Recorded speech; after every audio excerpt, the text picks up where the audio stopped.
Hey everyone, this is Ganger and welcome to the another edition of E-istorya, the COMELEC Butuan CD podcast.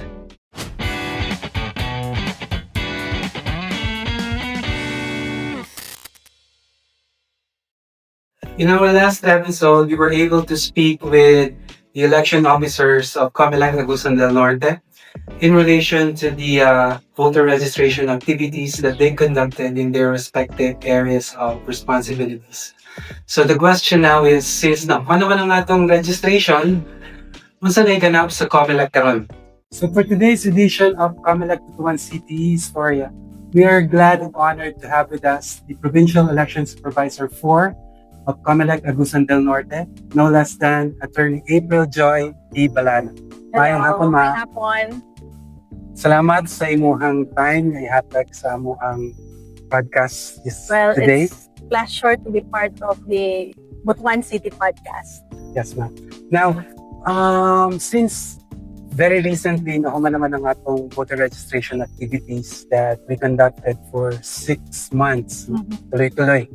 And this time, sa may mga another phases of preparations that we will have in relation sa umaabot na barangay and SK elections. Well, following the conclusion of the voter registration, we are now focused on several critical preparatory activities for the November 2, 2026 barangay and SK elections, and these include the cleansing and finalization of our list of voters, the verification and finalization of our projects of precincts, ensuring that our voters are signed at their proper precincts and voting centers. We will also conduct voter education campaigns, and in fact, we will be having a MOA signing with the Department of Education and for the implementation of our BATA or Bumoto Ayon sa TamA program. And we will also be preparing all our COMELEC field personnel by conducting a briefing as to the guidelines in the filing of the certificate of candidacy, as well as on the general instructions on the voting, counting, and canvassing of votes, and most especially as to the rules on the appreciation of ballots kay manual elections man ta karon. And of course, we will reactivate the Provincial Joint Security Control Center, which will be immediately followed by the reactivation also of the city municipal joint security control centers with all our deputized agencies.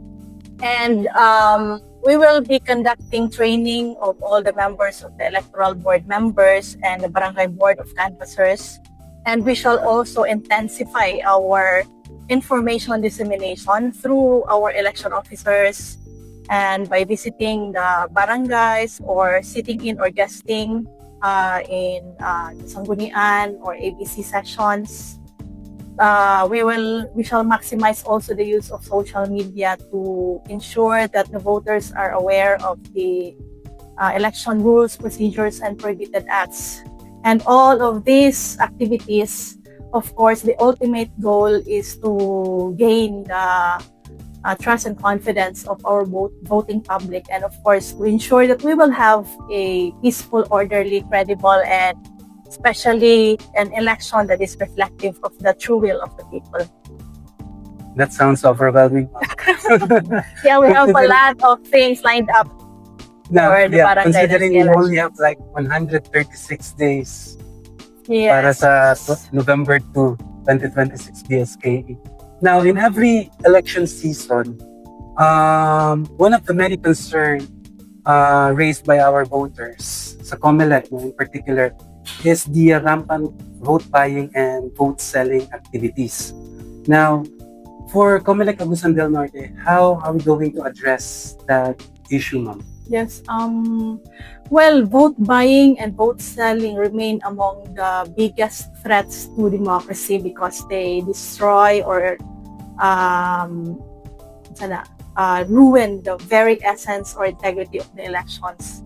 And while we continually intensify the enforcement mechanisms through our strong partnership and coordination with the law enforcement agencies, PNP, AFP in the prosecution or investigation of election offense cases, we recognize that to have long-term solutions require voter education. And it is one of the reasons why BATA or Bumoto Ayon sa TamA program was conceptualized. And through the BATA program, we aim to educate our young voters at an early stage to develop the understanding of the value of their vote and masabtan nila unsay epekto kung ibaligya nila ni ilang katungod sa pagboto. Yes. And they must have a strong understanding as to the importance of choosing the leaders or choosing candidates based on competence, based on integrity, and not based on money or any promises or considerations or mga favors. By developing informed and responsible voters, we hope to create a culture where vote buying is no longer tolerated, and that citizens and the voting public would really fight for that their vote is not for sale. Well, that sounds very idealistic, Ma'am Becca. And you mentioned na this voter education program intends to address mga magsugod sa mga bata. Okay, that's why they call it BATA or Bumoto Ayon sa TamA. For those who are not aware, can you give us more, can you expound kung unsay konsepto aning Bumoto Ayon sa TamA nga inisyatibo ng COMELEC Agusan del Norte? Yes, thank you. BATA is actually an acronym which stands for Bumoto Ayon sa TamA, or in our dialect, Sultan Alayon sa Narong Angay.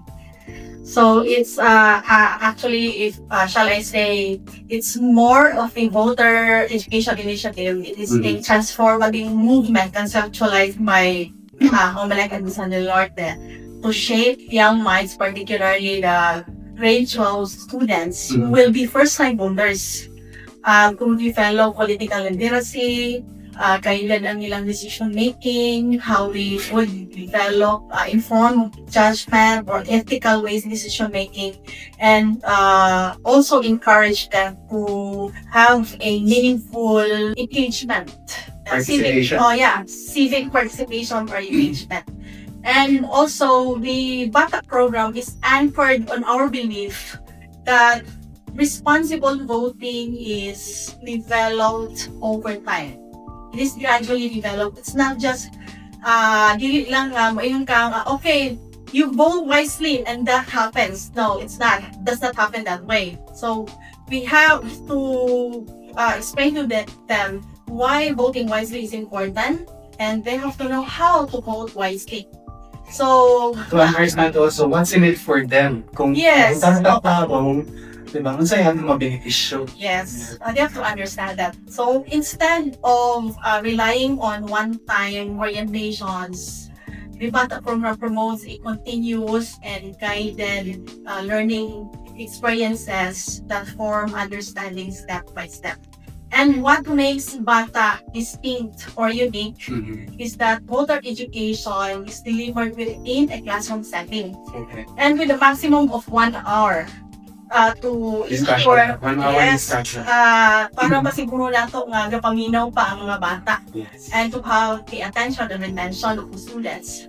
And then the program follows a modular structure. So the same group of grade 12 students shall undergo a series or sequence of progressive modules which will cover the topics from the basic concepts of democracy, magsabdan nila kung sa klase na system o political system our country has, like why we have elections, and why do elections matter, and then unsa man ang ilang mga katungod, what are the rights as voters, and what are the corresponding responsibilities attached to being a voter. That's true. And then they must also understand the qualities of good leaders. So to guide them in buhon sa elections, how to evaluate candidates, And also, the BATA program culminates with a hands-on experience for the high school students on voting. So, by conducting a mock elections. So there will be a mock elections at Yes. the end of Mura siya guys, simulation. So they can have a practical or a real experience kung unsa mo ang pagbutar. So yung ano ready na siya. sila by November 2.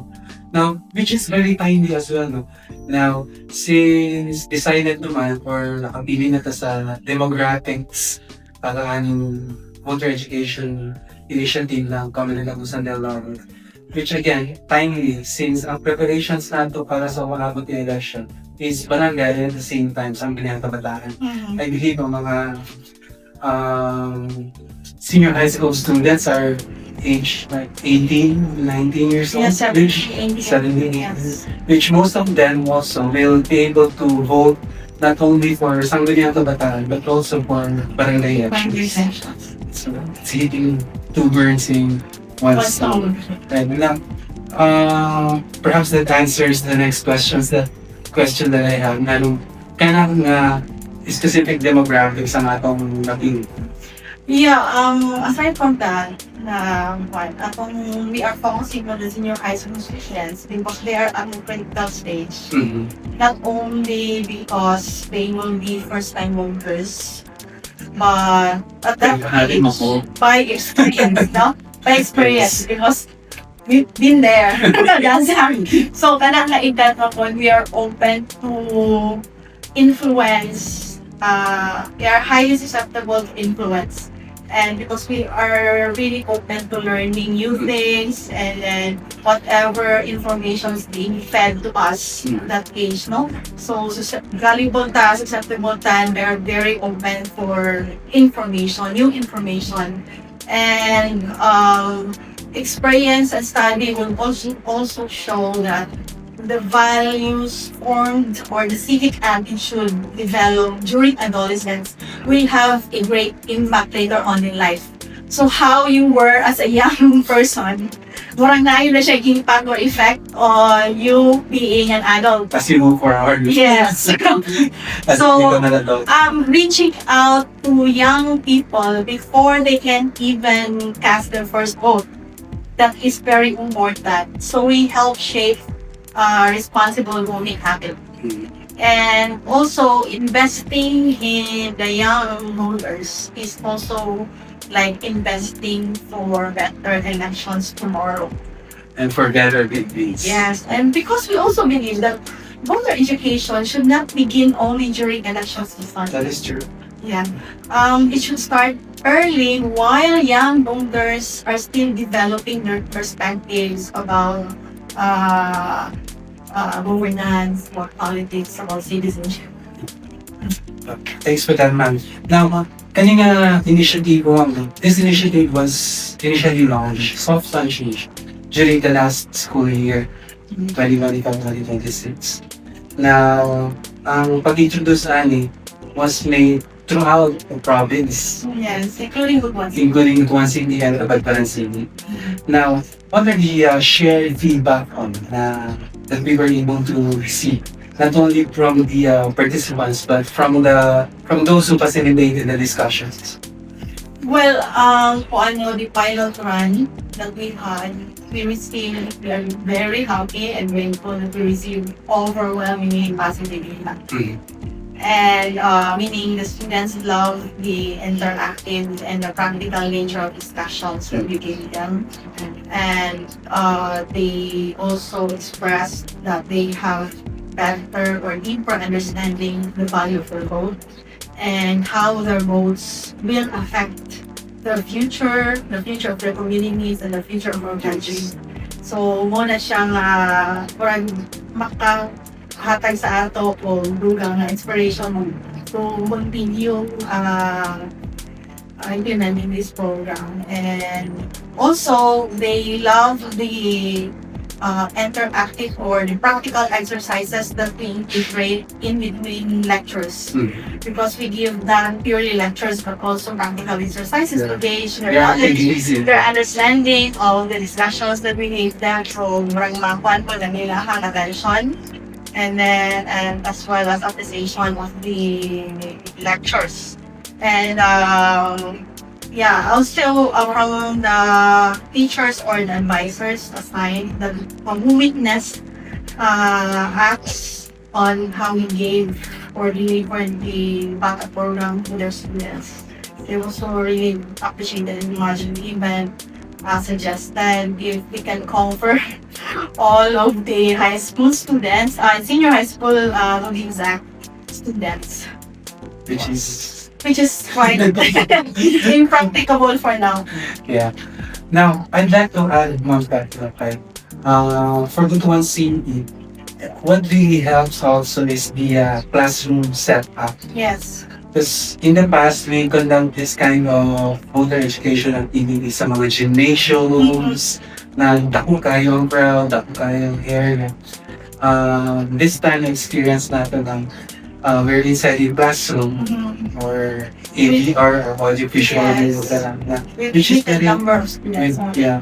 So manageable yung number of participants. So ang delivery ng information talagang ma-absorb nila, and we can reinforce as well the discussion by interjecting those activities in between para Yes. ma-retain yun sa ila ang mga Yes. discuss natin sa ila. Now, considering that this initiative now is born out of COMELEC Agusan del Norte, Yes. I understand no, sa ubang provinces wala ko nakadumog na nanginginig po na activity or initiative na ibuhat sa ibang pakalimbutan. Now, I'm sure there are common challenges that we face or experience along the way. And how are we managed to address those? Well, every pioneering initiative will encounter challenges. And those challenges during our pilot run, considering that this is an initiative, we nag-install na po kasi dagdag na encounter, no? And one of those were the limited resources that we have, specifically manpower. Except for Butuan City, which has more than 5 personnel, our COMELEC offices in municipalities only have 2. So we're looking at potentially 2 lectures only to cover the entire high schools in a municipality. So it's quite impractical, impossible for them to cover everyone. So we are limited only to choosing 1 or 2 schools and accommodating. We can only accommodate at most 4 sessions using 2 classes, because we need to also ensure that we have limit the number of students in a classroom to be siguro nato na nanaminaw, and we can already monitor the attention of these students and make sure that they have absorbed, understood whatever is shared, whatever information is shared with them. And aside from the manpower, we have the budgetary constraints because we do not have a budget for this. And most of our employees, several employees do not have vehicles of their own. So the transportation in going from the office to the schools, medyo challenging din guys siya. And it requires expenses. And we have to share on our own sa tanak na mga requirement. And also, some lecturers, some of our facilitators will call to give students rewards or prizes para ma-pick lang lahat attention, no? And engagement, we show engagement with students, we give rewards, To make prizes. discussion more And those come from the personal pockets also of our COMELEC personnel, which is why really very praiseworthy. Kung nakikipagpapan din sila, para lang yun masiguro lang yun na mamahali nila attention sa mga estudyante. And then, one of those challenges also was the time schedule we had.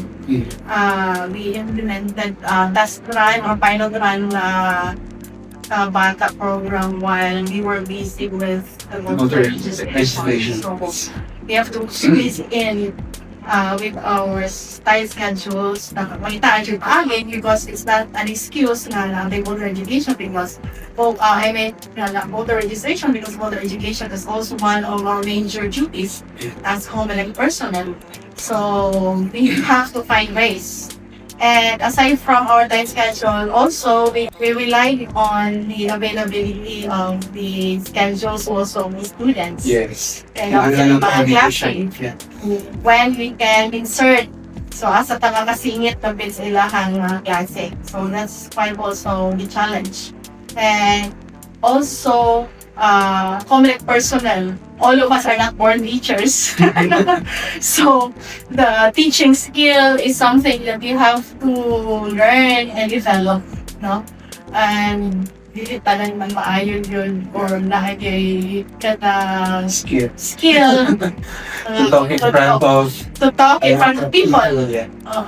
Maski pag mga young pala to ang audience, but still you have to count already.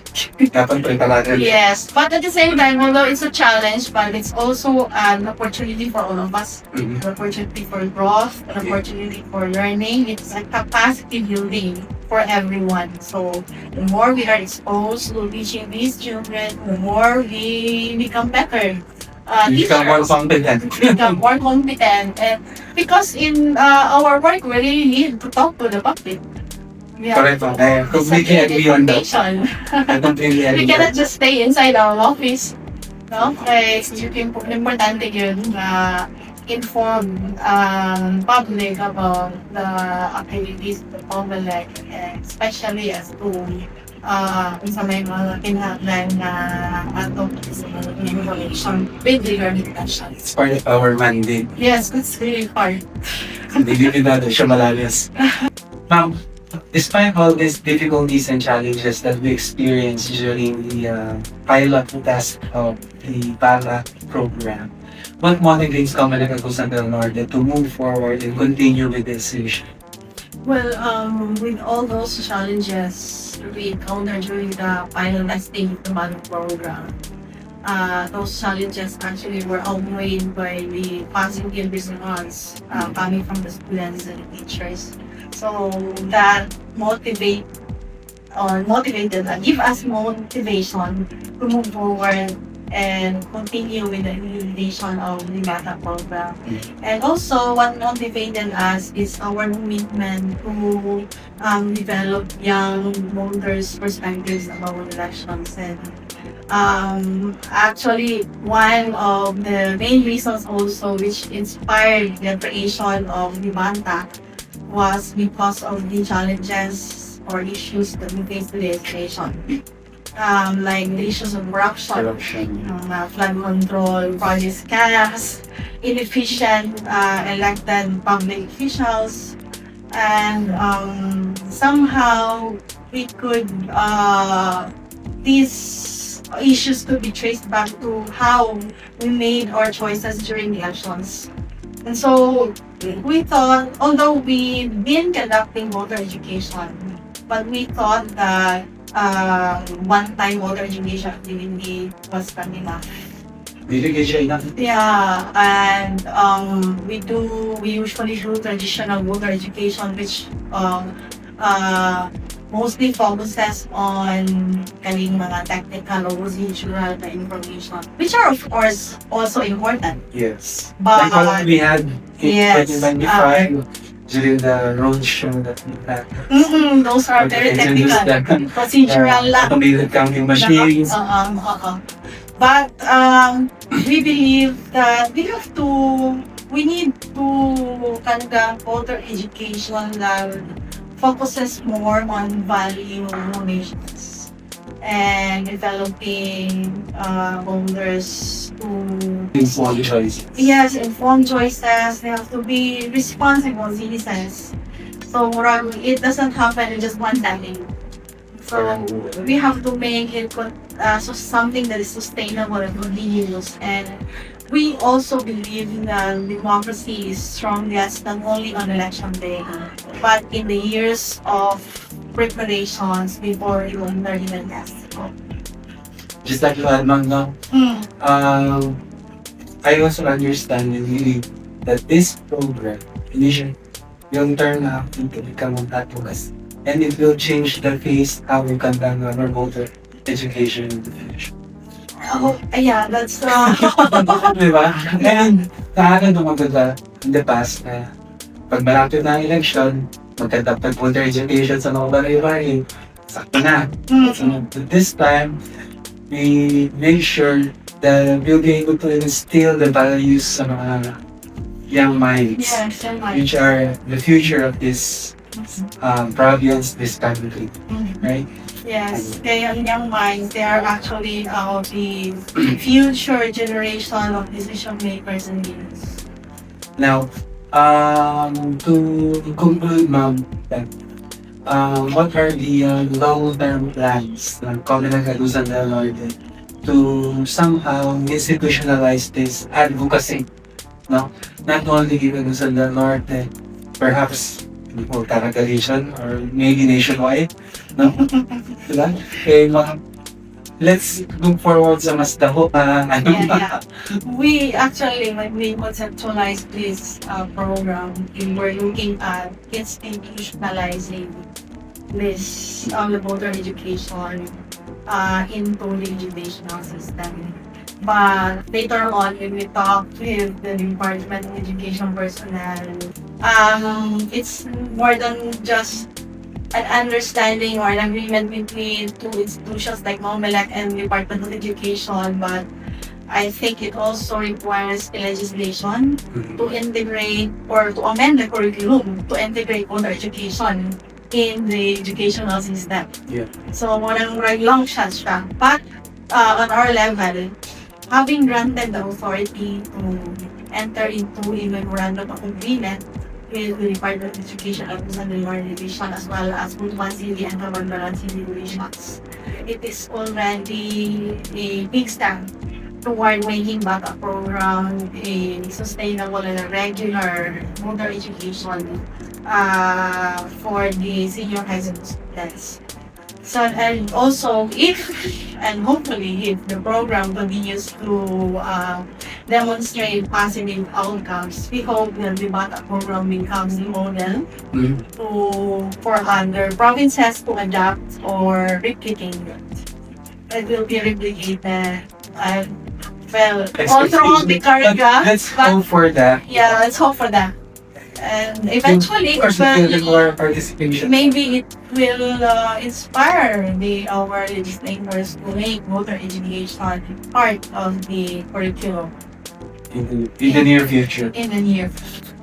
Anyhow, well, with that, Ma'am, I'd like to thank you for being part of our podcast and sharing all the details about Bumoto Ayon sa TamA program ng COMELEC Agusan del Norte. And we look forward that this advocacy will continue on para sa benepisyo sa ating mga kabataan hindi sa buong probinsya sa Agusan del Norte. Yes, and that is something to look forward to because by having the MOA with the Department of Education, surely the BATA program will continue and will be implemented annually during or even on a non-election period. Thank you so much, Ma'am. Thank you, my pleasure also, and thank you for the project. For our followers, I hope you're able to get more of the present state of COMELEC Agusan del Norte on how are we preparing to make sure that all voters will be able to participate in the coming barangay and SK election responsibly and to choose their candidates with values in mind. So, thank you so much for tuning in. Till next time.